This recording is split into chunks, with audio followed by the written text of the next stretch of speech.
el Perú es ya un país muy liberal. Tú ves los emprendedores. Eso es verdad, Rafael, pero precisamente si tú no dices que el Perú es un país muy liberal, hoy en día el Perú siente que hay muchas carencias que no están siendo atendidas. Porque el Estado pues ha sido parte del problema. O sea, el que falla es el Estado. El Estado ha sido parte del problema y no parte de la solución.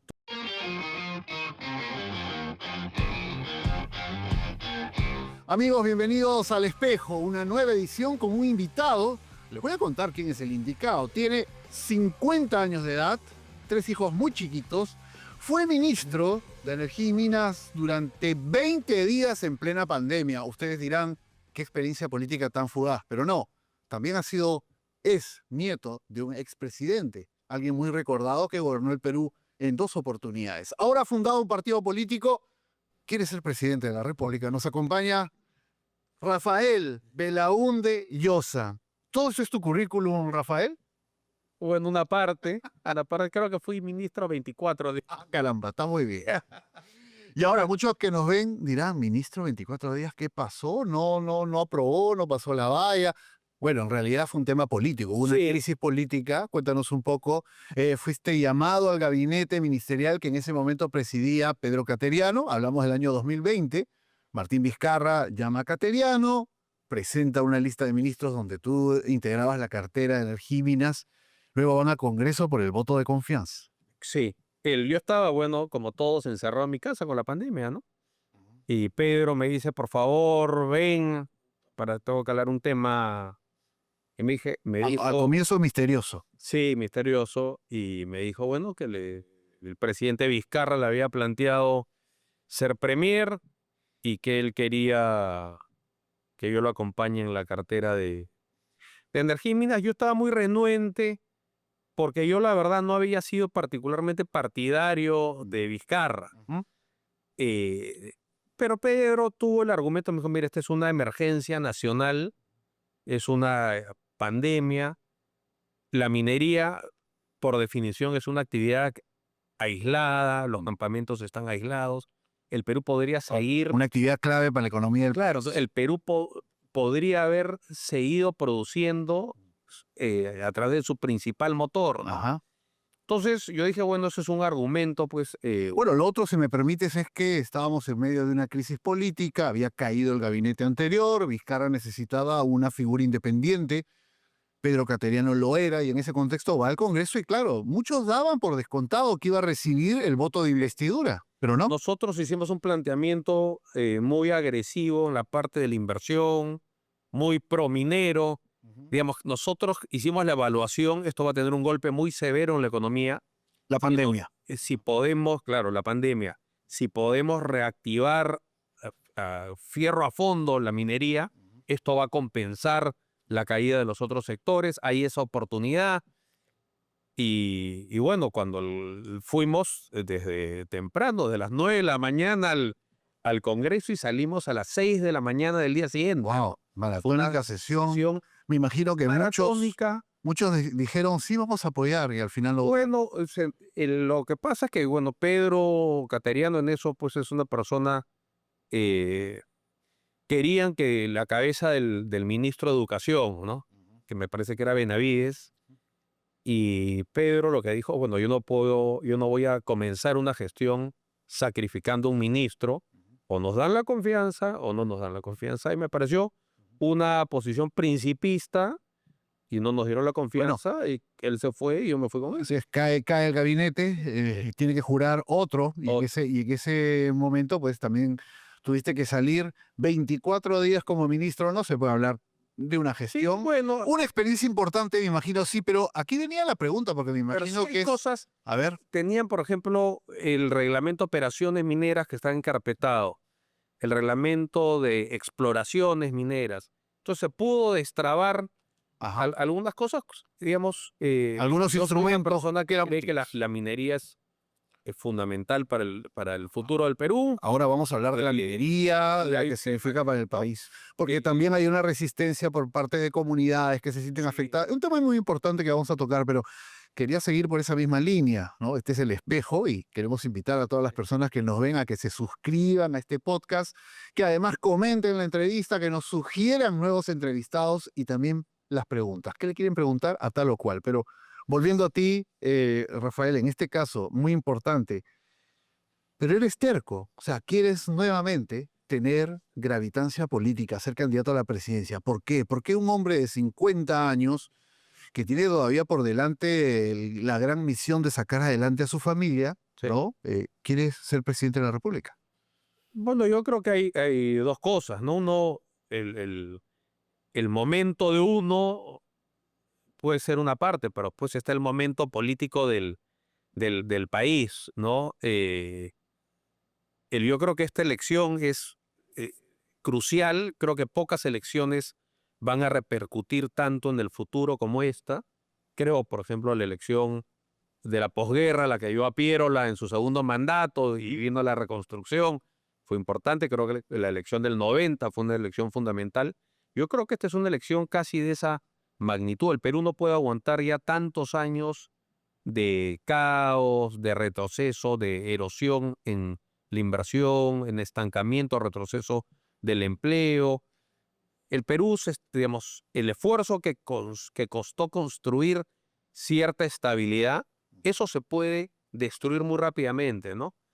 Y yo, por otro lado, yo vengo del sector privado, digamos, no he heredado una empresa, no he heredado patrimonio. Yo he construido una situación económica que me permite vivir tranquilamente, y yo creo que estoy en un momento de mi vida que estoy en condiciones de hacerlo con un compromiso absoluto. Ahora, hay un ingrediente clave, imagino yo, que es ser nieto de Fernando Belaúnde Terry. ¿Pesa o no pesa ser nieto del recordado presidente que tuvo aciertos, errores, pero ante todo fue un presidente honesto? Bueno, pues, yo no he recibido de Belaúnde una herencia en el sentido material, ¿no? Me he dado de Belaúnde un apellido eh, inmaculado, un apellido con prestigio, y esa es mi principal herencia, ¿no? Entonces yo sí siento una responsabilidad en defender eso que he recibido, ¿no? Y que él recibió de su padre, y en fin, nosotros somos Vamos a hablar de tu abuelo muy porque comprometida con la política, pero sé que en algún momento, Rafael, llegaste a vivir con tu abuelo. yo viví muchos ¿No? años con Ahora- él y con Violeta. Claro, ahora te voy a preguntar de ello, creo que es interesante, pero antes de eso, sientes el peso de un apellido, de una herencia de tu abuelo, Fernando Belaúnde Terry, pero ¿por qué no Acción Popular? ¿Por qué no el partido que él Sí, fundó? claro, lo que ocurre es que yo nunca he militado activamente en Acción Popular, y hay esta distorsión de que si uno es hijo o nieto del fundador del partido, automáticamente tienes derecho a tener un lugar de privilegio ahí. Eso no me... Más aún si nunca había participado. Eso para empezar, ¿no? Después es evidente que con la partida de Belaúnde, el partido Acción Popular tomó pues un camino, digamos, más hacia la izquierda. Ya. Lo creo que en un momento incluso era representado por gente más afín al pensamiento de Velasco que al pensamiento de Belaúnde. Me da la impresión que hoy ha regresado un poco a lo que fue Acción Popular tradicional, digamos. Y después está el tema de los niños, ¿no? Y entonces, yo Los creo niños te refieres a los congresistas apodados los niños niños de Pedro que Castillo. han sido una traición enorme a la memoria de Belaúnde, ¿no? Yo creo que las ideas fundamentales de Fernando Belaúnde tendrían mucho más vigencia y aplicación en el Perú de hoy que en el Perú de antes, ¿no? Porque Belaúnde se dio cuenta que nosotros somos un país muy diverso, con un enorme desafío geográfico, y para integrar el país, para hacerlo sólido como un puño, la infraestructura física, los programas de vivienda, todo lo que nos ancle y nos dé sentido de pertenencia y un propósito de vida en común es bien importante. Bueno, ahí hemos Y Belaúnde tenido... tuvo ese afán integrador, pero sin plata. Bueno, ahora hay dinero, hay ingresos, el Estado tiene una caja, sin embargo es mal utilizada o por ineptitud o por corrupción. Vamos a llegar a ese punto, pero Rafael, ahora sí hablemos de lo que significó para ti vivir con tu abuelo, con Fernando Belaúnde. Tengo entendido que eras un adolescente, estabas terminando el colegio Sí. y te fuiste a vivir con tu abuelo, con Fernando Belaúnde Terry, con Violeta Correa. ¿Qué es lo que más recuerdas de ellos? Bueno, Además de lo político, digo, no, yo, como abuelos tuyos, ¿no? yo me inscribí en una academia que quedaba ahí por el Óvalo Gutiérrez. Ajá. Te preparabas para la universidad. Para la universidad yo vivía lejos y mi abuelo vivía muy cerca ahí, entonces me instalé por un verano y eso se fue dilatando y al final quedé como desde el año 92 hasta el año 2000 más o menos. Ajá. Una buena temporada. Sí, poco antes de que muera Violeta, que murió en el 2001. Y claro, ellos eran una familia, bueno, una pareja muy unida, habían vivido el exilio en una situación económica pues muy ajustada y tenían un ritmo de vida muy austero, ¿no?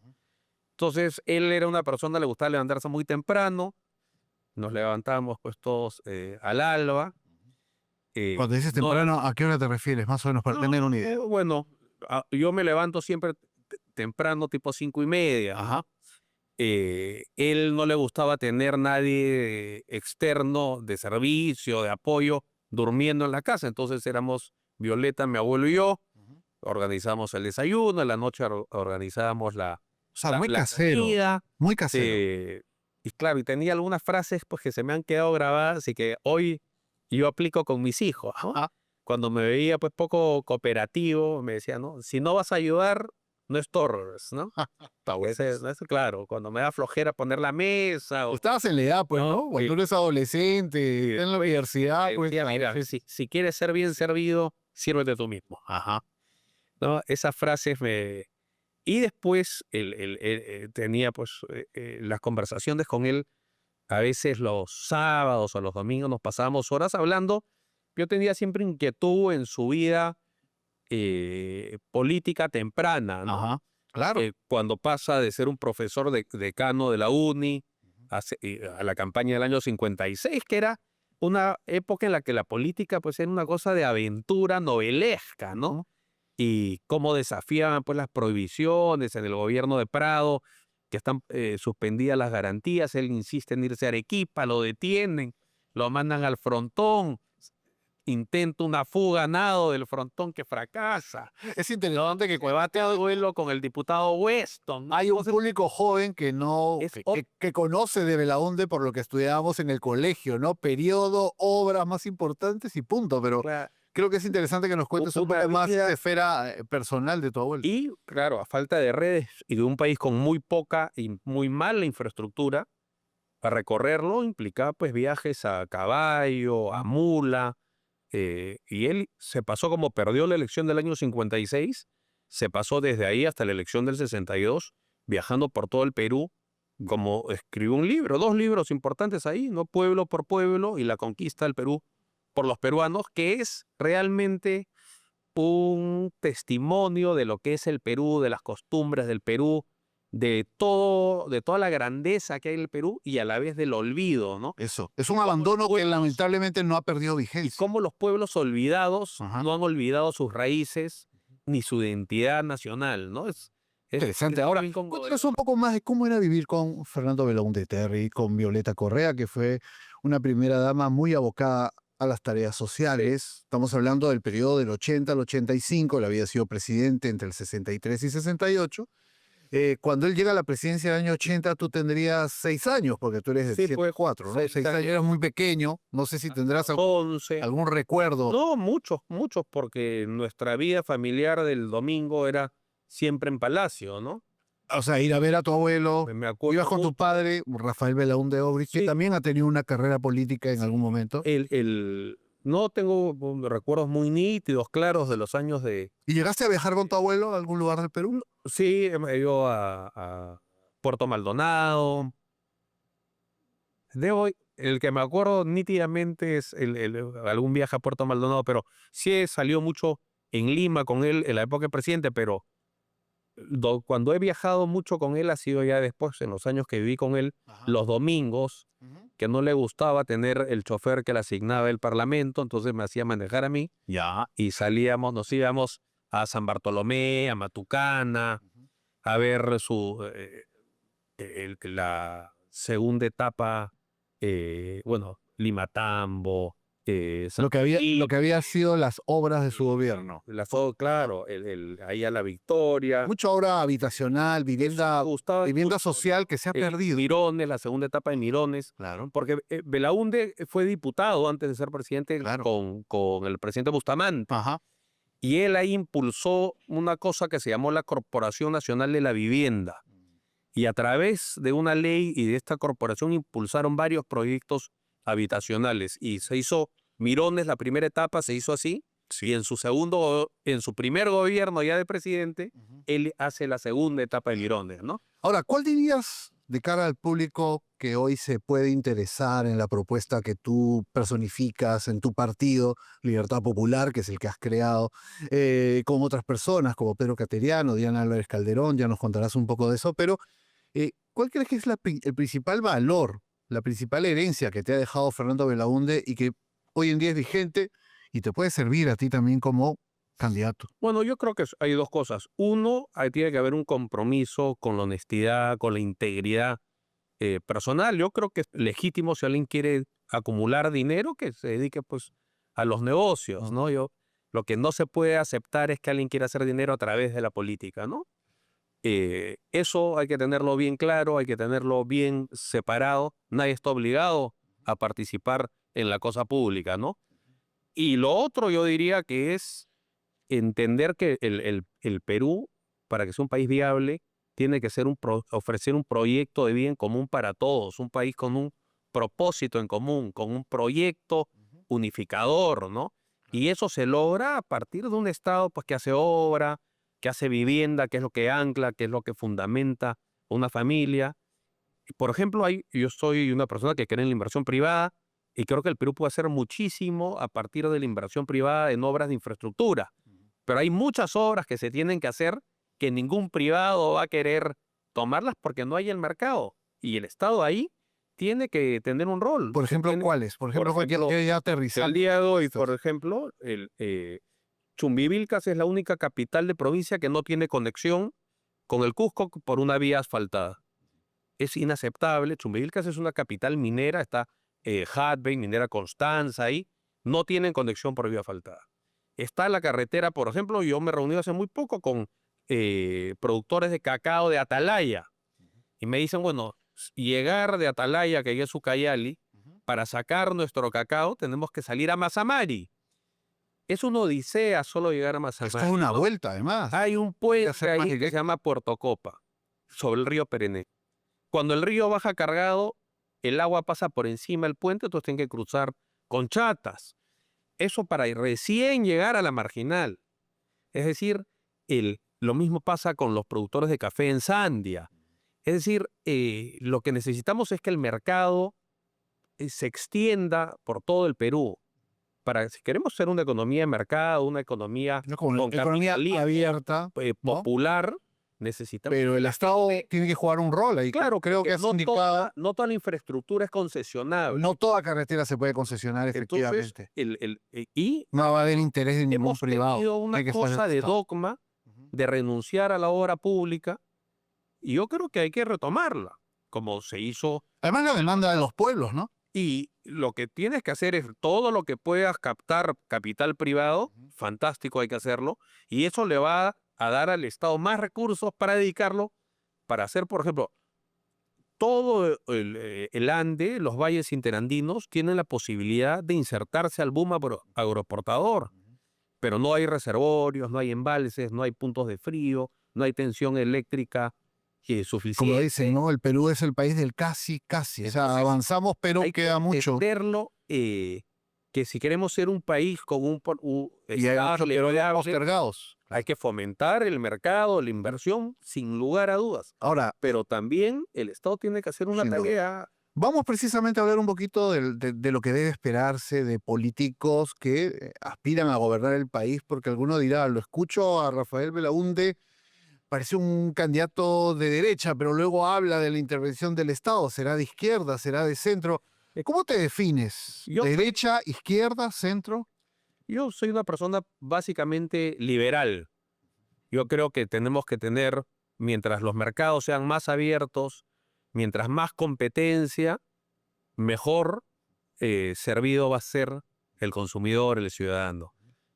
En el Perú pasa lo contrario, ¿no? Tenemos mercados muy concentrados, tenemos barreras muy altas para que entren nuevos competidores, la mala infraestructura priva a que muchos productores del interior lleguen a los mercados, tenemos lobbies y monopolios que ejercen enorme presión política. Entonces yo no creo que los beneficios de los empresarios se tienen que dar en el fragor de la competencia, no en el lobby, en el Congreso o en la antesala de un ministerio. Ahora, hay un tema, ¿no? Porque no todas las personas que nos ven, no todos los electores pueden hacer necesariamente un distingo entre lo que significa ser liberal y ser estatista, con creer en los beneficios de la Constitución actual del año 93, o como dicen algunos candidatos, hay que volver a la Constitución del año 79, que era mucho más social.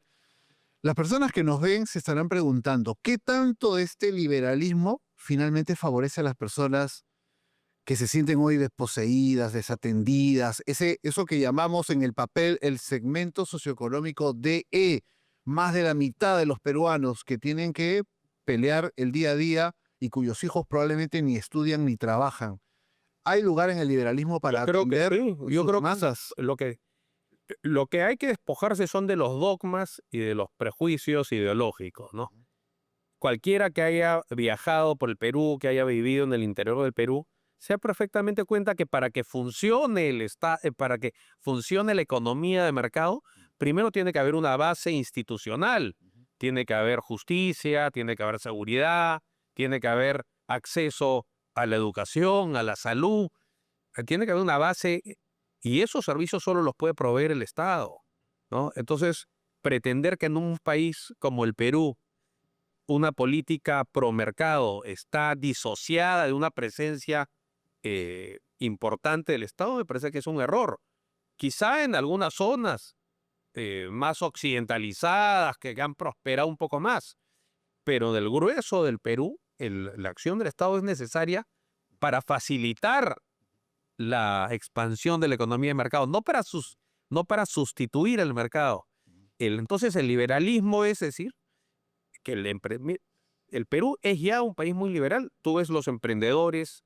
Eso es verdad, Rafael, pero precisamente si tú no dices que el Perú es un país muy liberal, hoy en día el Perú siente que hay muchas carencias que no están siendo atendidas. Porque el Estado pues ha sido parte del problema. O sea, el que falla es el Estado. El Estado ha sido parte del problema y no parte de la solución. Tú ves cómo persiguen a los pequeños empresarios, constituir una empresa es un vía crucis, la SUNAT, que entiendo tiene su mandato pues recaudador, pero es mucho más severa con los pequeños que con los grandes.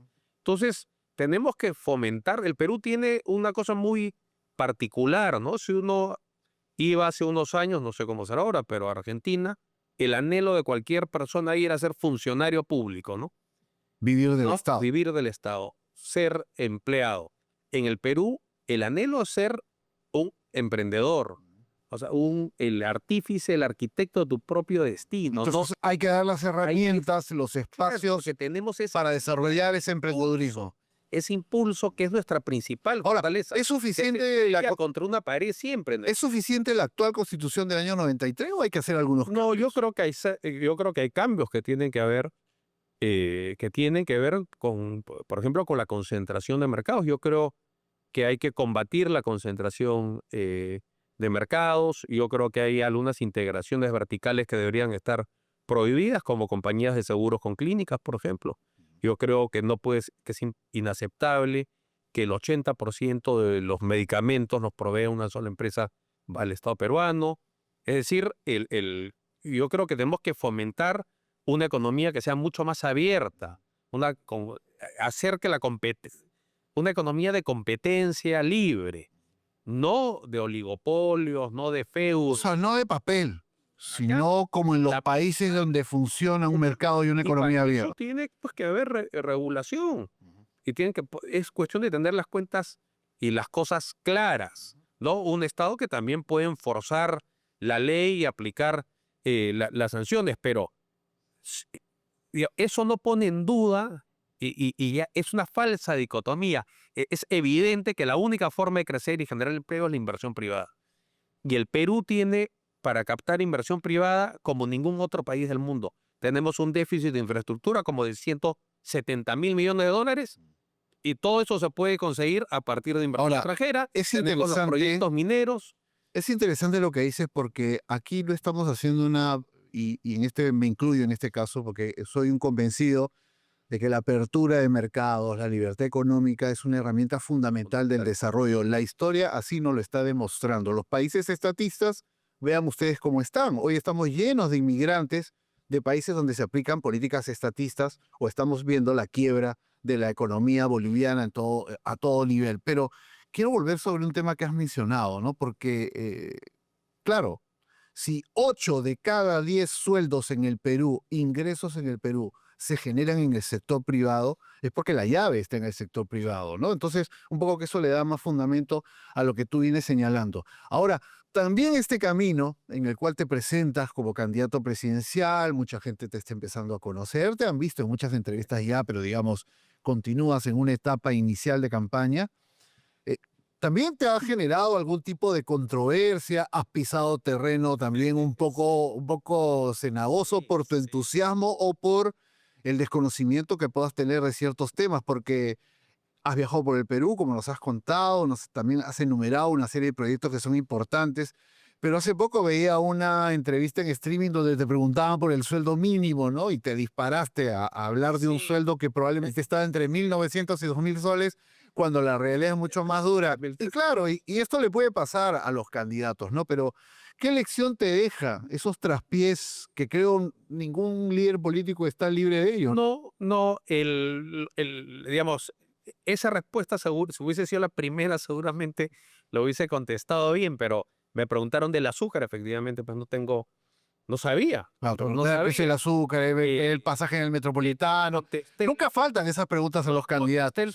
Dije el precio del metro, que sí era unos 50, no los 3.50 del metropolitano, pero en fin, es una línea, No son detalles. es ¿no? al final una línea de preguntas que es muy difícil ganar, porque siempre habrá algo pues que no sabe, ¿no? No, pero eso lo entiendo perfectamente, pero digamos, ¿extraes alguna lección de esas, Sí, de sobreexponerte quizás en No, algunos puntos que no manejas, no claro, controlas? eso es pues por un error de novato, ¿no? Ajá. ¿Tu De esposa te dijo algo en casa? no, pero hay que prepararse en el Sí, aquí te dijeron, oye Rafael, ya cómo es el formato del programa, quiénes son los entrevistados pero no me parece, no, me interesa saber cómo es la dinámica de un candidato, en tu caso, un candidato, iba a decir bisoño, pero en realidad no necesariamente porque has tenido ya una participación política en este último tiempo, aunque no se conozca mucho, pero ¿cómo es esa dinámica en la cual uno, uy, claro, metí la pata, ¿no? A ver, ¿cómo salgo de esto? Bueno, yo creo que hay que asumir, ¿no? Cuando uno mete la pata, hay que decir hidalgamente, bueno, comete una burrada, Ajá. hay que nada, sacudirse el polvo y la vida continúa. Pero hay que aprender de los errores. Yo irónicamente soy una persona que manejo bastante información. Ajá. Tú eres economista. Sí, manejo mis datos. Estás involucrado mucho en el mundo inmobiliario, tienes tu propio preocupado. negocio. Ajá. Y soy una persona que a lo largo de mi vida profesional fundamentalmente he viajado muchísimo por el Perú. Entonces, claro, da el sinsabor de que en la entrevista se perciba más bien alguien distante o desconectado, ¿no? O frívolo. Yo he vivido muchos años en Cerro Pasco, pero antes de eso he trabajado viajando por todo el Perú. ¿Qué es ese Cerro de Pasco? Yo constituí una empresa que daba servicios, básicamente a compañías mineras en la Sierra Central, y después nos fuimos diversificando a otras industrias petroleras, hidroeléctricas, hemos visto vías férreas también, hoteleros. Tu padre, si no recuerdo mal, porque hace muchos años lo entrevisté, iba a decir ingeniero de minas, no geólogo. Claro que Minero. sí, lo recuerdo perfectamente. Él también cuando viajaba, te llevaba, has vivido fuera de Lima. He vivido en Orcopampa de niño, he vivido en Cerro Pasco, he vivido en Tumbes también una época. ¿Y qué hacía un colorado en Morcopampa? ¿Cómo te sentías? No, en Orcopampa de niño, ¿no? Que mi papá era geólogo de la operación minera que tenía Buenaventura Ajá. en esa época ahí. Y yo, bueno, fui concebido y después viví mi primera etapa de vida ahí. Después ellos se fueron mis padres se fueron a trabajar. Mi papá se fue a Bolivia Es y importante, vivir ahí. creo Pero que es importante que de niño hayas viajado, hayas conocido estas realidades, porque creo que uno cuando está pequeño también y con Cofopri, desarrolla una sensibilidad importante. yo siempre tengo inquietud por viajar por el Perú, pero cuando fui gerente de campo de Cofopri, realmente me preocupé mucho en viajar eh, y nada, para llevar pues la titulación a un montón de sitios. Hemos estado en Chuschi, en Uchurajay, en sitios pues remotos, en Víctor Fajardo en un montón de lugares. Entonces eso me permitió estar en contacto, bueno, con una parte del Perú que es ignorada.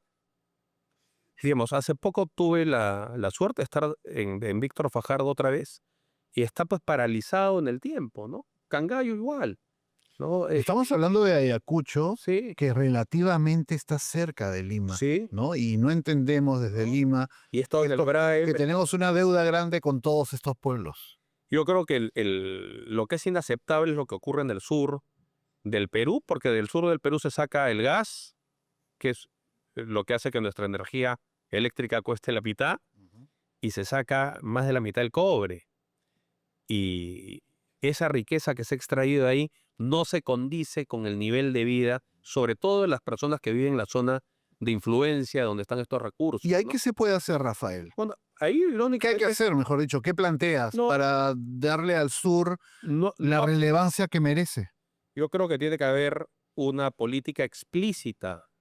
eh, no solamente el canon no ha funcionado, pues esa es la verdad, ¿no? El canon es una distribución en base a criterios políticos, según una parte de la región, que se gasta mal, con mucha corrupción y muy ineficientemente, se va a las provincias donde se ha gastado tradicionalmente poco, mal y con mucha corrupción. Entonces tenemos que al final la mitad del canon minero no se ha gastado y de lo que sí se ha gastado mal y se ha gastado en obras que no necesariamente son las que la gente necesita.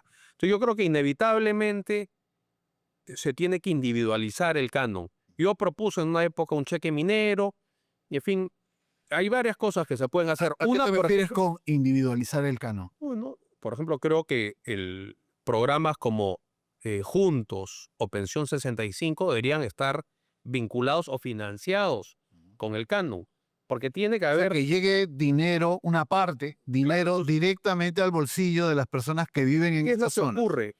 El día de hoy aparece un yacimiento minero que se convierte en una mina. Hoy, la riqueza que esa mina produce, la mitad se la va a llevar la empresa minera, porque a los precios del cobre, Así es. y como es el sistema tributario, la presión tributaria es como 50%. La mitad se la va a llevar la mina y la otra mitad se la va a llevar el Estado. Y el poblador de la zona de influencia, mira, yo creo que eso hay que cambiarlo a un trípode. De la riqueza que se genere, una parte es para la empresa, una parte es para el Estado y una parte tiene que ser para la población que vive en la zona de influencia. Digamos, no puede ser que en el corredor minero, por donde bajan miles de volquetadas con concentrado de cobre, existan pobladores que tienen que meter el rebaño a su casa para no congelarse en la noche.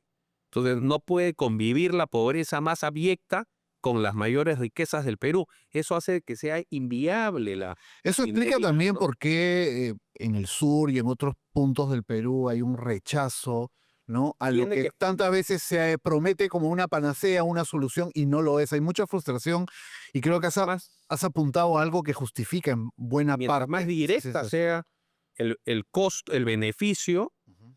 mientras más directo sea la individualización de esos beneficios, más chances de tener apoyo popular tendrá la minería. Y es fundamental que la minería tenga respaldo popular porque el Perú, primero, es el país seguramente con mayor potencial cuprífero del mundo. El cobre es el mineral del futuro. Toda la revolución tecnológica Pasa por el cobre. pasa por el cobre, ¿no? El cobre está a unos niveles de locura.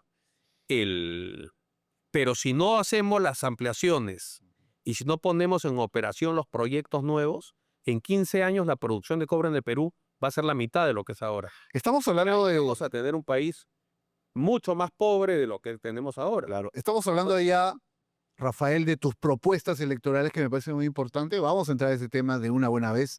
Vamos a hablar de la inseguridad, que es un asunto que golpea a diario a todas las personas que nos ven, de manera directa o indirecta. Antes de ello, quiero invitar a todas las personas que nos están viendo que se suscriban al podcast El Espejo, que nos sugieran invitados, que nos planteen preguntas también para poder hacer llegar cada vez que tengamos la oportunidad de conversar con aspirantes a la presidencia o con otras figuras relevantes. Ahora, Rafael, hablemos de la inseguridad. No hay ni que definir ni que compartir cifras porque lamentablemente la situación es tan grave que todos conocemos de ella. Pero, ¿cuál es la solución desde tu perspectiva? Bueno, yo creo que hay una parte operativa, ¿no? Digamos, el tema de la extorsión y el sicariato me parece que ocupan un lugar preponderante, y después está el tema de las economías ilegales, ¿no? Esas son los dos grandes, o las dos grandes amenazas que pueden hacer del Perú un estado fallido y pueden tirar por la borda cualquier esfuerzo de Y recaudación. que ya nos ahogan, ya nos asfixian hoy en este momento. El tema del sicariato, ahí es perfectamente factible hacer inteligencia operativa, inteligencia de campo, y hay muchos oficiales pues preparados. El equipo de oficiales que estuvo en el frente del Guayaga, por ejemplo, desplegaron todas una serie de estrategias de inteligencia, interceptaciones, manejo de informantes, agentes encubiertos. Y esos oficiales, entre los que estaba el coronel Colchado, por ejemplo, pero hay otros más también, es gente que ha sido capacitada por la DEA, formada, hay un capital muy valioso ahí. Entonces se tiene que tener un equipo de gente muy preparada por un lado. Después hay que aplicar, como hacen los servicios de inteligencia en todas partes, el polígrafo para asegurarse que los miembros de un equipo especial sean gente pues impecable, ¿no? Y tiene que crearse un sistema inspirado, lo podría hacerlo como fue el Hein, pero tiene que sobre todo ser encapsulado, ¿no? Tienen que estar los mejores agentes con el Perú tiene el programa Constelación de interceptación de teléfonos celulares, tiene el programa Pisco y tiene otros softwares. Yo hablaba la vez pasada con un oficial, me decía, el problema es que varias de estas licencias se han vencido, entonces ya no podemos usarlas, la capacidad se ha mermado. Entonces hay que tener pues la tecnología que se requiere, pero adicionalmente en este equipo encapsulado tiene que estar un fiscal ad hoc y tiene que haber un juez ad hoc, porque no te puedes demorar pues 3 meses en que te dé la autorización para pinchar una línea. Entonces, un pilar es inteligencia policial. Un equipo encapsulado, porque también ocurre que la gente tiene temor de denunciar porque el extorsionador se entera antes que has denunciado que el fiscal. Ajá. Entonces, Claro, eso ocurre cuando hay tiene corrupción. que ser un equipo encapsulado, blindado, donde esté la policía, donde esté la fiscalía, donde esté el poder, los jueces, con la tecnología que existe en el ¿Y mundo. qué hacemos, Rafael? ¿Qué hacemos con el patrullaje, la policía? Bueno, El policía a pie, el policía que todos los que nos están viendo ahí hay, abre la ventana y dice, ¿hay o no hay? ¿No? Eso es lo importante. bueno, yo creo que México, por ejemplo, ha instalado estos sistemas C5, que son estos sistemas integrales de control integrados, ¿no? Que tienen cámaras con inteligencia artificial, que monitorean. Pero para poder desplegar cámaras, estaríamos hablando pues de 500.000 de cámaras. Ajá. Las pistas tienen que estar iluminadas. Entonces, hay que invertir dinero, ¿no? Después hay métricas, tiene que haber al menos un patrullero cada 50 manzanas, tienen que haber motos, pero de nada sirve tener las motos si no hay quien las maneje, y si no pasa lo que pasa ahora, que las motos están pudriéndose en el Estadio Bonilla, ¿no? Entonces, Claro, le entregan a municipios que no cuentan con los recursos para financiar el patrullaje o ¿no? contratar seres. O los patrulleros llegan y los canibalizan. Entonces, yo creo que el tema de la extorsión y el sicariato, eso es con un equipo encapsulado, existe la tecnología. Ahora, la lucha contra la delincuencia, ¿quién la va a liderar? Eso ¿Un es otro ministro tema. Tiene que o ser tiene que ser el jefe de Estado, el Vargas presidente? Llosa en su campaña del Fredemo. Él, Del año 1990. él decía que la lucha contra el terrorismo la tenía que encabezar personalmente el presidente de la República. Yo creo que hasta cierta medida Fujimori en eso siguió esa línea, y yo creo que hoy la lucha contra la inseguridad ciudadana la tiene que encabezar el presidente de la República, pero para eso no puedes tener rabo de paja, pues, ¿no? Para eso no tienes que tener ministros que han defendido organizaciones criminales. Entonces hay un mandato electoral, pero también hay un mandato moral, ¿no? Y si careces de eso va a ser muy difícil. ¿Tú dirías que Dina Boluarte tiene rabo de paja? Yo creo que tiene un rabo de paja, digamos, prolongado, ¿no? Yo creo que solo puede ir para peor la inseguridad ciudadana hasta el día que la señora Boluarte se vaya. Después el otro tema son las cárceles. Las cárceles se han convertido hoy en la última trinchera del crimen. Antes decíamos las universidades del delito, ¿no? Porque entraban los primarios y salían avesados. Sí. Pero hoy en día los capos que son capturados, si acaso son capturados, continúan operando desde la prisión. Están en un limbo ahí, ya. Y las extorsiones, el grueso se dan desde ahí, a pesar que 33 de los 68 penales en el Perú tienen bloqueadores, pero siempre se malogran, siempre se interrumpen momentáneamente. Yo estoy en el rubro de la construcción y los contratistas que trabajan conmigo, varios han sufrido de extorsión, incluso hemos tenido un asesinato de un maestro de obra. Entonces, es raro ya encontrar a alguien que no haya tenido contacto cercano con la extorsión en el Perú. Y las cárceles son, mi abuelo cuando salió del frontón después de su intento de fuga fallido, escribió un artículo que se llamaba La Sorbón del delito, contando cómo los presos entraban por una tontería y se convertían en presos Se avesados. hacía así, las universidades del delito.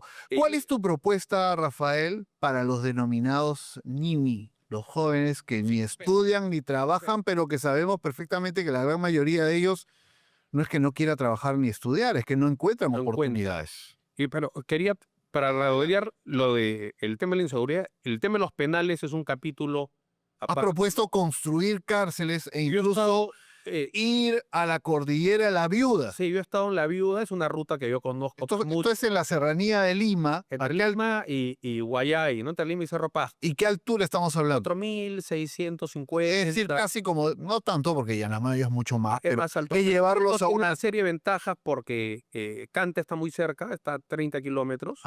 Entonces la logística es muy fácil. Hay población cercana. Hay unidades mineras cerca, entonces hay tensión eléctrica, que también es otro tema que ayuda mucho. Hay fuentes de agua en abundancia y no hay señal celular, no hay internet. Y es un lugar ideal para aplicar un modelo. Yo estuve estudiando muy de cerca cómo es la prisión ADX Florence, que es una prisión de máxima seguridad del sistema federal americano. Y eso se tiene que construir. Y yo creo que hay que hacer un piloto de una cárcel administrada por una empresa privada, que es mucho más caro de lo que cuesta. Digamos, en varios países del mundo se concesiona, hay cárceles privadas, y eso irónicamente lo hacen para economizar dinero. Pero eso en el Perú es imposible, porque Estados Unidos, por ejemplo, se gasta $150 por preso al día. En el Perú nos gastamos 10 soles por preso al día. Claro.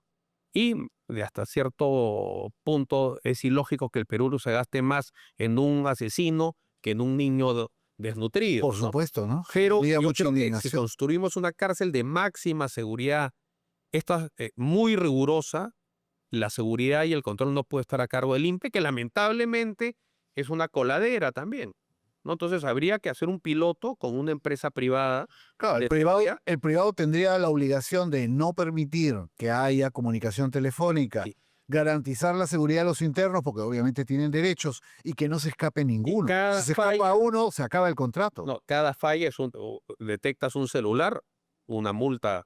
Es decir, hay un incentivo económico para quienes la administran, que nada de esto... Bueno, alguien decía... Hasta el tema de las pandillas, cómo se tratan en Estados Unidos, en estas cárceles del sistema federal. Entra el pandillero, en este caso el extorsionador, por ejemplo, y se pasa 2 años aislado para romper cualquier vínculo con el mundo exterior.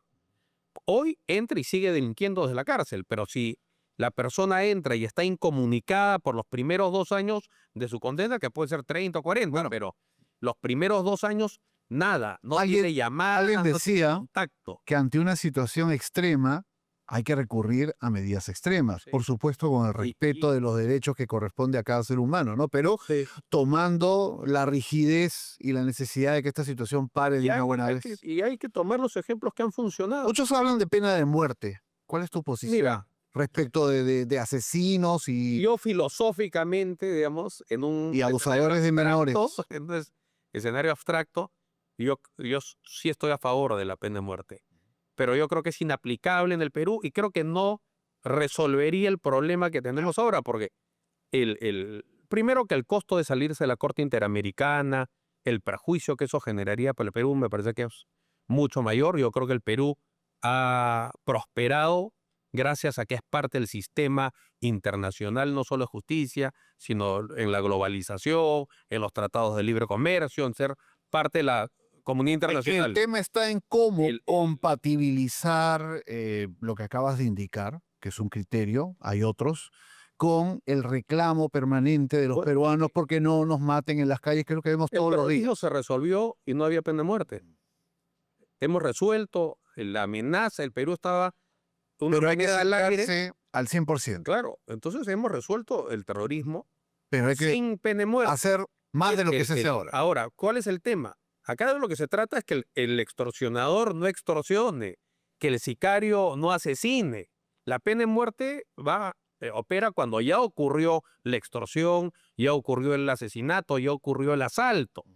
La seguridad se tiene que enfocar para evitar el Porque asalto, hay la idea para de que evitar la extorsión. la pena de muerte es disuasiva y que esto generaría, pues, ¿no? Que los delincuentes no actúen con el ensañamiento con el que hoy lo hacen. Pero sin duda es materia discutible.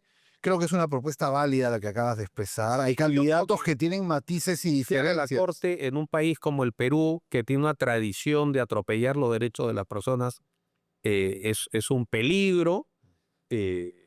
Claro, porque no solo llegan demandas de delincuentes a la Hay de Corte todo, Interamericana. y Hemos tenido épocas casos muy de perseguidos de- políticos que han Sí, acudido a la Corte. y como te digo, yo creo que el ejemplo de la lucha contra el terrorismo es muy claro. El terrorismo se derrotó con inteligencia operativa, con oficiales capaces y con un marco legal que empodere y defienda a los policías. Y yo creo que ese es el camino donde el Tiene Perú que haber- no se ha asesinado, bueno, salvo los casos extrajudiciales que no tuvieron ninguna gravitación en derrotar al terrorismo, ¿no? Entonces, yo creo que lo que sí hay Claro, que pero la tomar- respuesta del Estado tiene que ser firme. pero sí se vio claro, por ejemplo, cuando sacaban a los terroristas con su traje a rayas, habilitaron Yanamayo, es decir, tiene que haber una respuesta del aparato. Yo sí creo que la prisión no puede cumplir únicamente un rol resocializador, porque estas lacras nunca se van a resocializar. Muchas de ellas no. Tiene que haber un componente punitivo, evidentemente. Entonces, tener un penal a 4.600 metros, con medidas de aislamiento, con condiciones Allá en la cordillera La Viuda. muy severas, y la viuda tiene una administración mucho más fácil, no es Chayapalca, que acá es muy cerca. Tenemos que también utilizar, Es una iniciativa interesante. si no hemos usado la altura, por ejemplo, para el deporte, en la seguridad sí puede ser nuestro gran aliado Ahora, la altura. Rafael, quería pasar al tema de la juventud, porque tu partido es nuevo, ¿no? Libertad Popular aspira a concitar el interés del joven votante, y ahí hay un segmento muy importante denominado el de los ninis, pero no solamente quienes no estudian, no trabajan por falta de oportunidades, sino también los jóvenes que hoy siguen una carrera, pero tienen la mira puesta en irse del Perú porque consideran que quizás más adelante tampoco van a tener oportunidades. ¿Qué le planteas? Bueno, a los jóvenes? lo que ocurre es que si un país empieza a crecer menos de 4%, como ha sido el caso del Perú ya desde hace 10 años, todos los años salen al mercado laboral 350.000 personas jóvenes. Claro, que terminan en la escuela. Si la economía no genera al menos 350.000 puestos de trabajo, esas personas no van a encontrar una plaza. Un ingeniero va a salir y va a tener que hacer Rappi o trabajar en Uber. Entonces, el crecimiento es importante porque se tienen que generar muy agresivamente nuevas plazas laborales. Lo que ha ocurrido en el Perú es que se ha perdido el sentido de un futuro. La gente ve que así como en la situación en la que está hoy, va a estar en los siguientes 30 o 20 años. Entonces busca escapar del Perú e irse a Estados Unidos, irse a Europa.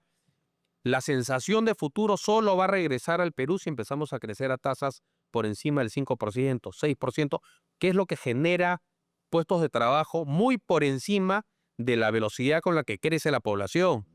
Y eso lamentablemente no lo tenemos en el Perú hace muchísimos años. Entonces el empleo se ha ido precarizando, ¿no? La masa laboral en el Perú, si tú ves la cantidad de gente que trabaja por los salarios que recibe, es menor hoy que antes de la pandemia. No solamente es la falta de plazas, ¿no? Es la sensación, la realidad para muchos, Duro. la realidad para muchos también de ingresos insuficientes, un sueldo que no No hay alcanza. movilidad social.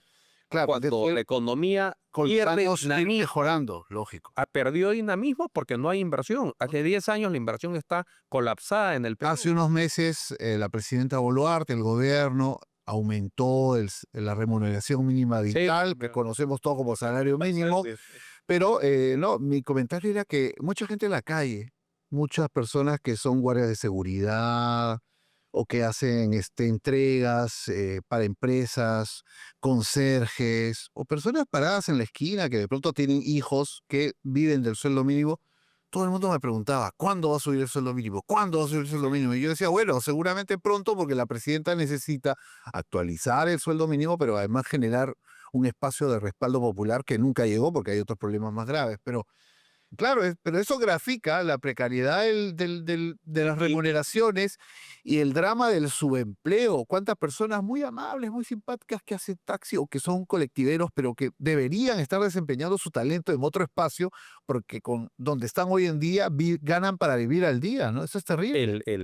Digamos, el ingreso medio en el Perú es como 2.100 soles. Pues eso es porque hay una distorsión, hay gente que gana mucho más, Claro. pero como es un país donde el 80% de la economía es informal, tenemos millones de peruanos que ganan mucho menos que 900 soles incluso, ¿no? Entonces, lo que gana un peruano en promedio, porque es una minoría la que está sujeta al sueldo mínimo, Ajá. porque el grueso del trabajador está en el mundo informal, digamos, desprovisto a cualquier tipo de protección Claro. y regulación. Claro. Entonces, lo que separa el nivel de sueldos de un trabajador informal de la canasta básica es enorme. Entonces, es pues un... Y ahí también, ¿qué hay que hacer? informe Esperar que la economía crezca, ¿qué es lo que hay que hacer ahí? Yo creo que la economía tenemos que avanzar hacia la formalización, ¿no? Y trabajar hacia la formalización solamente se va a lograr haciendo que ser formal sea mejor negocio que ser informal. Por supuesto. Entonces, O sea, los famosos estímulos. ¿no? La política del garrote creo que no ha funcionado, ¿no? Yo creo que hay que aplicar ahí la política de la zanahoria, ¿no? Dar incentivos para que la gente se formalice. Ahora, eso va a tener un costo fiscal al comienzo, porque vas a tener que dar... Sin duda. Entonces, no hay noche gratis, todo cuesta. ¿Le cuesta a alguien o le cuesta al Estado? Por eso que el Perú no puede privarse de poner en valor los proyectos mineros, que darían una enorme renta al Estado peruano que podría financiar una política que facilite la incorporación a la formalidad de un montón de microempresarios. Ahora, Rafael, para que todo esto funcione, hay un elemento clave, el Congreso de la República. ¿Ustedes cómo están evaluando o qué perfil de candidatos quieren llevar al Congreso? ¿Qué es lo que quieres comunicar a nuestra audiencia? Porque lo que ha significado el Congreso actual creo que todos lo tienen claro, pero qué distinto, qué diferente tenían ustedes. No, bueno, hay que traer gente nueva, gente joven. Yo creo que lo fundamental es el compromiso, es no ver en la política una escalera a tu prosperidad económica, o no hacer del Congreso una agencia de lobby. Entonces, y eso, digamos, estos congresistas no han caído pues de la estratosfera, ¿no? Primero los ha propuesto un partido, después la gente ha votado por ellos, pero en primer lugar los ha propuesto un partido. Esa era la oferta. Entonces, la responsabilidad de los partidos políticos que están hoy en el Congreso es enorme. Y uno digamos, verificar antecedentes, procesos judiciales que hayan tenido. Eso en 15 minutos uno puede tener un perfil. Ustedes lo van a hacer. Nosotros lo vamos a hacer, nosotros queremos proponer una lista, bueno, listas en general de mucho emprendedor joven, de gente joven. Y ahora vamos a El- tener Senado. el- Vamos a tener 2 cámaras. sí, bueno, y el Senado, por definición, tiene que ser gente un poco mayor. Haciendo un partido pequeño y nuevo, yo creo que poder hacer uso de la cuota de invitados, por ejemplo, es mucho más fácil. Los partidos más antiguos tienen una serie de facciones y pujas y cacicazgos locales, y ahí seguramente es más difícil. Nosotros, al ser un partido más pequeño, de cuadro más que de masa, eh, creo que vamos a tener una ventaja ahí y vamos a ser muy rigurosos porque es muy difícil mejorar el nivel de la política, pero es muy fácil seguir decayendo, ¿no? Porque ¿Llevarías en tus listas de invitado a algún congresista actual, algún No. parlamentario? yo no haría ninguna alianza con ningún partido que esté en el Congreso ahora. Y yo creo que tiene que haber un castigo severo de la población, del electorado, hacia las fuerzas políticas que nos han llevado a esta situación de vergüenza, ¿no? Yo creo que es uno de los episodios más oscuros de la historia republicana, ¿no? Entonces tiene que haber un castigo no solo moral, sino electoral, ¿no? Ahora, has dicho algo muy interesante. El político no debe ver en la política un medio de enriquecimiento personal, de aprovechamiento, de lobby. Y eso nos lleva a plantear ahora, volver un poco hacia tu persona, porque eres una figura nueva, ¿no? Y porque muchos no te conocen. ¿De qué vive Rafael Belaúnde? Bueno, tengo mis negocios básicamente centrados en el sector inmobiliario, ya sea desarrollos inmobiliarios directamente a través de un grupo de ¿Tienes inmobiliarios. una empresa? ¿Tienes socios? ¿Es una empresa familiar? No, tengo algunos negocios con mis hermanos en Tumbes, ellos viven en Tumbes. Tenemos unos Inmobiliario. Sí, después tengo una empresa que hace servicios de saneamiento. ¿Tienes un hotel en alguna región del Perú? Sí, en Tumbes, tengo urbanizaciones populares en varias partes del Perú, también con distintas inmobiliarias, con distintos socios, pero básicamente yo vivo de mi trabajo, que a la vez me permite viajar por el Perú, que es algo que me interesa Ahora. desde siempre, y digamos, yo no contrato con el Estado, no soy proveedor del Estado, no quiero servicios, ni concesiones, ni nada del Estado, ¿no? Por eso que no hemos entrado al mundo de techo propio, ni de mi vivienda, ni nada, ¿no? Yo tengo un negocio que es absolutamente privado, dependo del favor o castigo del consumidor. Ahora, muchos que nos ven dirán, tienes un negocio privado que se ha desarrollado de forma bastante positiva, próspera. ¿Cómo dejar eso para dedicar 5 años de tu vida a una presidencia que paga mucho menos de lo que te puede ofrecer el ámbito privado, siendo además una persona como tú, 50 años con 3 hijos pequeños? Bueno, las inmobiliarias seguirán, ¿no? Transferiré pues mis acciones en un fideicomiso, contrataré un gerente, le pediré a mi hermano pues que la supervise. Es decir, lo que plantea la ley, pero eso implica un sacrificio personal, familiar. ¿Qué te dice tu esposa? Mira, este es nuestro país, ¿no? ¿Cómo se llama ella? El nombre. Melissa. Melissa. ¿Qué te dice Melissa? Rafael, No, ¿estás loco? Sí, un poco, pero el Perú de hoy no es el Perú que yo quiero para mis hijos, no creo que sea el Perú que ningún padre quisiera para sus hijos, ¿no? Entonces, alguien tiene que, digamos, no podemos reclamar solamente, ¿no? Ajá. Entonces, ¿Y eso lo no entiende? somos nosotros. ¿Eso lo entiende Melissa, tu Sí, esposa? si no somos nosotros generacionalmente, ¿quién lo va a hacer, no? Ahora, ¿qué edades tienen tus hijos? He visto una foto en redes muy simpática, estás con tu esposa, tus hijos, que se ven que son niños, van al Sí. colegio, ¿no? Tengo unos mellizos, hombre y mujer, que tienen 10, 10. y tengo una menor que tiene 6. Ajá. O sea que todavía tengo un largo camino Pero O sea, eres nieto de Belaúnde, pero si ganas la elección te vas a parecer al primer Alan García en el ámbito familiar, digo yo, no en las medidas ni en la política, porque recuerdo al joven presidente García, tú eras muy bueno, pequeño, qué viejo soy yo al lado de tu lado, recuerdo al 15 joven, años más joven que yo claro, todavía. no, pero además y llegando pues con niños pequeños, etcétera, ¿no? Sí, bueno, yo creo este es nuestro país. Este es nuestro país. Y la democracia, así como nos da, a veces nos pide pues contribuir, participar, sí. Porque la política, los espacios siempre se van a llenar. Entonces, solo, si la gente bien intencionada, la gente honesta, se va de ahí, la política se llena por los mercachifles, por los lobistas, por violadores, como hemos tenido en este Congreso, ¿no? Entonces, yo creo que un esfuerzo de 5 años es lo mínimo que uno podría ofrecerle a su país. Ahora, yo creo que cualquier persona, un empresario, también contribuye. Si tú das trabajo, pagas tus impuestos, generas valor, es una forma de contribuir.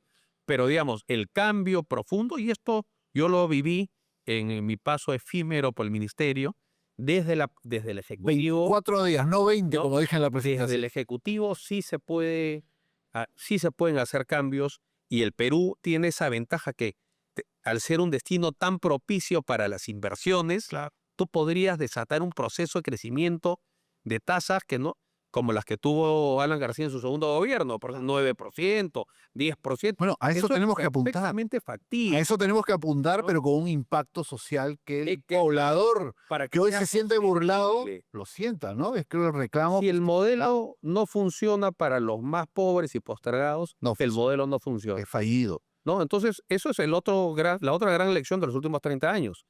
El crecimiento económico no puede ser la única variable explícita, No solamente. ¿no? Está la integración, hay variables sociales, variables geopolíticas. Puno, por ejemplo, haber tenido abandonado Puno, eso ha sido la fuente de cultivo para que Evo Morales inyecte su prédica de mentiras y veneno. Bueno, Claro, hoy vean cómo está ahora se le Bolivia. ha complicado porque Bolivia ha está quebrada. colapsado, pero durante años, a partir de subsidios, un ciudadano de Puno decía, oye, en Bolivia el gas vale la quinta parte. Pero sí es verdad que sin una educación de calidad, una salud de calidad y una seguridad que nos permita vivir, sumando a la infraestructura que nos permite llegar de un lado a otro, mover mercadería, sin esos 4 elementos creo que es muy difícil que el peruano crea en sus autoridades, crea en la política. Hace un instante, escuchándote hablar, pensaba, más allá de la vocación, el deseo, el permiso que te habrá dado tu esposa, a mí me dan permiso, yo no sé cómo es en tu caso, pero yo tengo que pedir permiso. Estás en la política, te la vas a jugar, ¿estás preparado para los golpes? Porque ser candidato en el Perú, candidato presidencial, Sí, puede ser muy duro y muy doloroso. yo creo que hay que, si uno lo decide participar, hay que hacerlo con convicción y con el fierro a fondo, ¿no? Sin reservas. Ahora, el veredicto pues lo tiene el elector. Mi vida no se acaba después de la política. Yo tampoco pienso dedicarme a la política hasta el final de mis días. Yo creo que hay una situación que creo que es una situación propicia para hacer un esfuerzo, para comprometerse. Pero Después, me refiero a la guerra sucia, ¿no? Tú has visto en los últimos procesos electorales cómo han sido las campañas. Esto afecta a varios candidatos, no solo a uno. Quizás más al puntero, al que se proyecta. Pero ¿cómo manejarlo, no? Tú no estás acostumbrado a que te digan, como hace unas semanas te decía alguien, este señor es un vago. Ahora sabemos que tienes una empresa, que has estado en un emprendimiento permanente, pero es que son los calificativos que corren y por eso están hoy en día los trolls. yo no he heredado dinero de mi familia. Mi familia no es una familia de patrimonio particularmente. Yo he forjado un patrimonio propio a partir de mi trabajo. Yo justamente me diferencié, sabía que instalándome en una ciudad como Cerro Pasco iba a poder tener primero menos competencia. En fin, yo he desarrollado mi actividad profesional y he prosperado a partir de mi trabajo, que no tiene nada que ver con el Estado. Entonces yo no tengo adjudicaciones extrañas, monopolios extraños. ¿Tendrás alguna offshore por ahí? No tengo Porque si la tienes, mejor coméntalo de una vez. Empresa offshore. no tengo offshore. Eh, no tengo, No hay hijos no no me reconocidos. he portado mal, Oh, sí. ¿no? No tengo hijo volado. Ajá. eh, eh, Bueno, la política viene con el- todo, ¿no? Y esta campaña, la del 2026, va a ser una campaña muy dura. Todo indica 43 partidos inscritos. Al final quedarán, no sabemos si los 43 o habrá alianzas. ¿Tú vas a buscar alguna alianza con algún Bueno, partido afín? sí, yo creo que el hecho que hayan diferido la fecha límite, que creo que es ahora el 13 de agosto, Así me es. parece, eso me parece razonable porque da un poco margen para ver cómo evolucionan las cosas, ¿no? O sea, ¿estás dispuesto a encontrar una alianza? Sí, ¿Te podrías aliar con el PPC? yo lo veo más difícil, ¿no? Yo creo que ellos son ideológicamente más cercanos a Renovación, ¿no? Pero parece que López Aliaga no los ha querido Así es. atender. Con el Fujimorismo, difícil, ¿no? Con el APRA, me Yo creo imagino que que se puede tampoco. conversar. Con Acción Popular, Yo creo que se puede. El tema con Acción Popular es pues el costo que arrastra con los niños, ¿no? Porque si no, yo, digamos, emocional, afectivamente me siento muy cercano a mucha gente ok. que está ahí.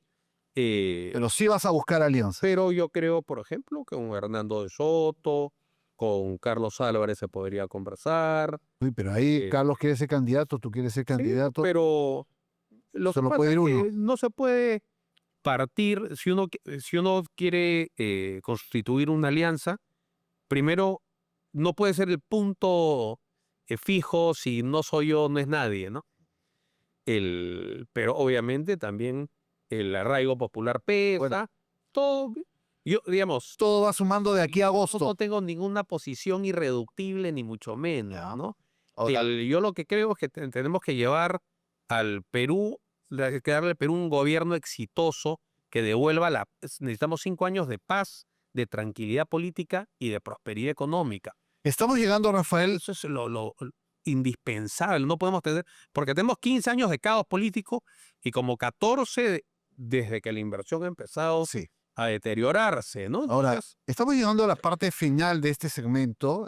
Recuerden suscribirse a nuestro podcast El Espejo y sugerirnos invitados y sugerirnos preguntas también para nuestros invitados, nuestros próximos invitados. ¿Cómo quieres que la población te conozca, te vea? ¿Qué deben, digamos, cuando te ven, con qué se tienen que quedar? bueno, Rafael Belaúnde de ellos. yo soy un empresario relativamente joven, que he viajado mucho por el Perú, intensamente durante muchos años, he vivido en el interior del Perú y que cree en el libre mercado, cree en la inversión privada, pero que cree con esa misma convicción que para ser un país viable tenemos que ser un país unitario, con un propósito en común para todos. Y para eso el Estado tiene una responsabilidad que lamentablemente en los últimos 30 años ha atendido de manera muy precaria o simplemente se ha desentendido de esos temas. Y que digamos, si alguien cree en la economía de mercado, la productividad es central. Y la productividad de las personas, ¿qué es lo que tú dijiste antes? Salud y educación. Ese reclamo Entonces, más insistente, ¿no? Nosotros no es estamos, solamente que trabajamos desde el periodismo y recogemos las opiniones de la gente y las escuchamos en la calle. Yo cuando voy por el taxi, voy caminando, la gente siempre reitera la necesidad de un basta ya, un cambio. Y en esa medida es probable que haya un voto de protesta, un voto enojado por parte de los ciudadanos. Cuando aparecen estas encuestas que últimamente hemos visto, te habrás dado cuenta que hay un altísimo porcentaje de personas que hoy dicen no saben, no opinan, no tienen un candidato, pero ahí puede haber un voto de protesta y puede ser un voto antisistema. el acceso a la salud, a la educación y a la infraestructura que te permita conectarte con el resto del Perú es un imperativo moral, pero también es un imperativo económico. No hay economía de mercado que se pueda desarrollar con peruanos con baja productividad y con poca o mala infraestructura. Entonces, yo creo que esa es una parte central de la acción de gobierno. Algo más que quería preguntarte, Rafael. ¿No piensas que haber sido ministro, aunque efímero, muy pocos días, de Martín Vizcarra te pueda jugar en contra? Bueno, seguramente hay gente que no lo quiere, hay gente que sí lo quiere. Bueno, El- tiene graves acusaciones Sí, por bueno, corrupción, ¿no? el, Creo que por ahí va el yo sentido creo de mi que pregunta. es algo, yo acepté formar parte del gabinete, lo hice con la mejor voluntad, pensando que se le podía dar un impulso importante a la minería en un momento donde el Perú necesitaba estos recursos. Era una pandemia, un evento que ocurre cada 100 años. El presidente era Martín Vizcarra, pude haber dicho que no, efectivamente, dije que sí, y ahora asumir las consecuencias de eso. Tendrá un costo, seguramente tendrá un costo. No hay que llorar sobre leche derramada, nadie me obligó. Me parece que dentro de lo breve y lo poco se pudieron hacer cosas y, en fin, yo no soy una persona cercana a Martín Vizcarra. Pero Ni ¿piensas que mucho Martín menos, ¿no? Vizcarra es una persona corrupta, es una persona que debe responder por las graves Yo creo acusaciones que tiene? que cualquier autoridad que haya tomado o se haya beneficiado indebidamente con un sol tendría que estar en la cárcel. Y yo nunca tuve una relación mayormente con el presidente Vizcarra porque como yo fui propuesto por Pedro Cateriano, yo realmente coordinaba prácticamente todo con él y lo vi poco, básicamente en los consejos de ministros. Pero el que me nombró fue él, o sea, O sea, mantienes tus el- distancias con Vizcarra. no, yo creo que digamos, existe la presunción de inocencia, creo que hay un caso bien armado por la Fiscalía, creo que tiene que responder y que el Poder Judicial tendrá que emitir su veredicto y tendrá que someterse a lo que digan los jueces. Yo creo que cualquier persona que está en la política tiene que aceptar los fallos judiciales, estemos de acuerdo o no. Por eso que en la democracia existe pluralidad de instancias, se puede apelar. Entonces, si hay un caso sólido, como parece ser el caso contra Martín Vizcarra, bueno, la justicia tendrá la última palabra, ¿no? Me parece que es la justicia más que el Congreso, ¿no? Yo sí veo con más sospecha las inhabilitaciones que hace el Congreso, porque eso también se puede prestar para inhabilitar a opositores políticos, ¿no? Bueno, Yo ese es creo un que gran eso tema, que, digamos, es, amplísimo, es un tema. que seguro vamos a tener oportunidad de comentar en otra Yo ocasión. creo que tiene que ser la justicia, el Poder Judicial, Quiero, quienes habiliten o no a las personas. quiero trasladarte, Rafael, una pregunta que nos hicieron a través de las redes. ¿Qué rol cumpliría Pedro Cateriano en un eventual gobierno de Rafael Belaúnde Llosa? A mí me gustaría que alguno importante, porque es una persona que tiene experiencia, en fin, ha sido escrutado pues a un nivel eh, con una rigurosidad extrema, siempre ha salido bien librado, es una persona que vive en absoluta modestia, pero él me dice que no quiere nada. O sea que de momento es una voz, digamos, a la que escucho, ¿no? Pero En algún momento le he escuchado hablar del Ministerio de Vivienda como una aspiración sí, personal por sí, el sí, tema del agua, ¿no? así Porque es. él es un Obseso, sí. constante crítico del papel que cumple el Estado respecto del agua potable, Perú es el ¿no? país con menor cobertura en América del Sur de agua potable, ¿no? Pero eso pasa por privatizarse Sedapal, por No, ejemplo. yo creo que yo no creo que pase por privatizarse APAL. Yo creo que hay que capitalizar las empresas públicas de agua, pero también no negar la posibilidad de que vengan capitales privados a poner empresas de suministro de agua. Por ejemplo, hubo en un momento un grupo español quiso donar una planta para desalinizar agua en Pachacútec, en Ventanilla, y no le dieron permiso. Caray. Y hasta el día de hoy no hay agua potable. Está la planta de agua de este grupo español Acciona, me parece, la que está en Santa María, tiene capacidad para 130.000 conexiones, me parece. Ceapal solamente les ha habilitado 30.000. Bueno, Entonces, otro no hay punto por que desarrollar. poner trabas. Pero también yo he estado en Ignacio Escudero, por ejemplo, en Sullana. La planta de agua, pues la fundó, la inauguró Prado en el año 50.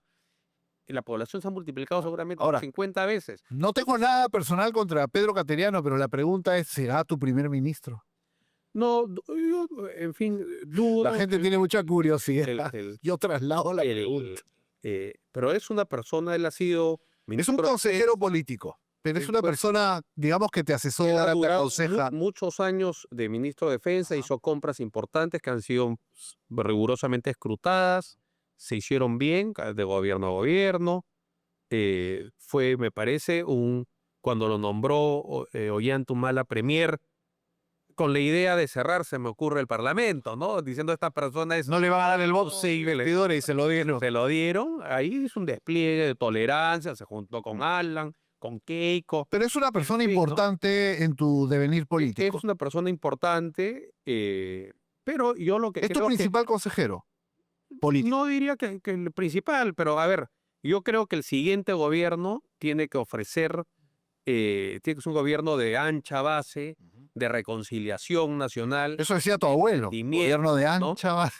¿no? De Año entendimiento, ¿no? 80. Yo creo que tenemos que tener 3 puntos centrales, que es la necesidad de convocar la inversión privada para generar empleo y crecimiento.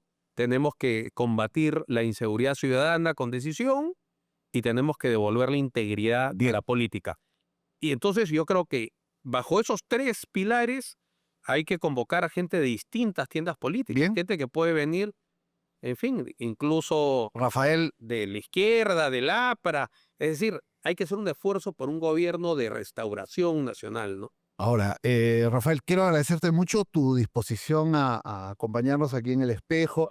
Te decía justo antes de empezar el programa que de lo que se trata aquí es de tener una charla larga, distendida, conocer al candidato, que es un poco el objetivo que tenemos aquí en El Espejo. Por eso le hemos puesto también ese nombre, ¿no? Pero espero que más adelante, conforme vaya calentando la campaña y se generen también muchas preguntas en nuestras redes, podamos nuevamente convocarte Perfecto. para hablar de estos temas.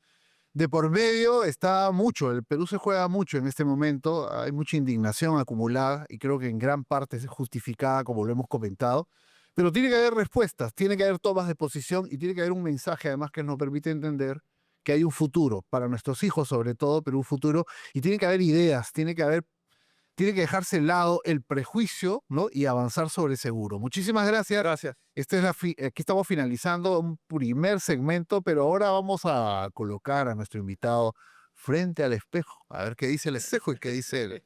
Así que para allá vamos. Bien, ahora estamos ante nuestro revelador espejo. Rafael Belaúnde sonríe nerviosamente, pero mirándote al espejo como cada mañana, ¿qué es lo que ves? ¿Qué es lo que finalmente te dice el espejo? Bueno, canas y cada día menos pelo. Pero en general alguien con ganas de trabajar por el Perú y de hacer algo que sea relevante hacia el futuro de mis hijos. Ahora, en esa línea, que creo que es importante mencionar a la familia, ¿qué te diría tu abuelo, Fernando Belaúnde Terry, si te ve en este momento como si fuera el espejo? Es muy fácil responder eso, que siga para adelante. Oye, pero adelante no es un lema de su partido, tú no eres candidato a Acción Popular. No, pero era su lema, ¿no? Su lema que sintetiza su visión, ¿no? Ni izquierda ni derecha, sino siempre para adelante. Y tus hijos cuando te ven, nos has contado que tienes hijos pequeños, ¿qué crees que están viendo? Un padre dispuesto, entre comillas, ¿no? A abandonarlos un tiempo por la política. ¿Cómo ellos están procesando este No, momento? yo he sido un padre muy presente en la vida de mis hijos, porque claro, como tengo trabajo, negocios propios, tengo mucha autonomía en mi tiempo y me he preocupado en estar mucho con ellos. Yo les cocino en la mañana, los llevo al colegio, Ajá. los llevo a los entrenamientos. Bueno, pero eso va a cambiar con la política. Pero sí, yo creo que es un sacrificio que hay que estar dispuesto a dar por un beneficio mayor que va a ser para el Perú, pero para ellos también, ¿no? Muy bien, Rafael, muchísimas gracias por acompañarnos. El espejo nos muestra muchas facetas. Finalmente ustedes también descubrirán otras, pero nosotros queremos invitarlos que se suscriban a este podcast El Espejo, nos sugieran invitados, nos sugieran preguntas y también, como no, comenten la participación de Rafael Belaúnde Llosa en esta edición. Muchas gracias por acompañarnos. Claro. Muchas gracias, Rafael.